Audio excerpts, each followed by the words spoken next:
two different things at two different times, and it's an asymmetrical sport for the most part. You know, I mean, it's bilateral, and you almost are thinking of, you know, like, I think probably anyone who has designed golf footwear, you know, is like, hey, should we design the left different than the right? But then what about like a left-hander? You know, like you can't, you know, just be. Yeah, the accountants are going to get in there and say, okay, how are we going to carry?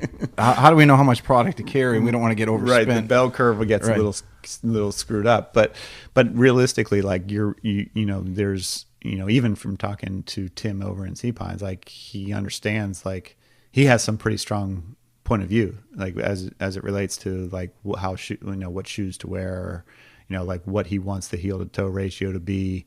And because it impacts, it definitely impacts, you know, like it'll impact like your performance, and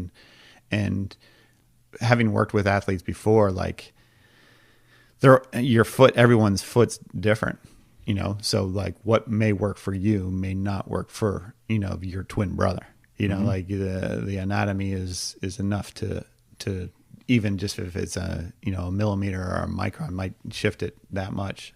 Hopefully not, but yeah, like there are people that I've worked with in the past who are like trying to, you know, like with the advent of 3D modeling, like trying to build these, and you know, there's not just 3D model, but you know, like 3D printing, like 3D, like scanning your own foot, right, and like building off of your foot, like your foot becomes the last, and you build a shoe specifically. Do you think that's where maybe shoe design, or not sales, but companies are going to gravitate towards? I think they're all. I think the majority of companies are racing toward that for sure. I mean,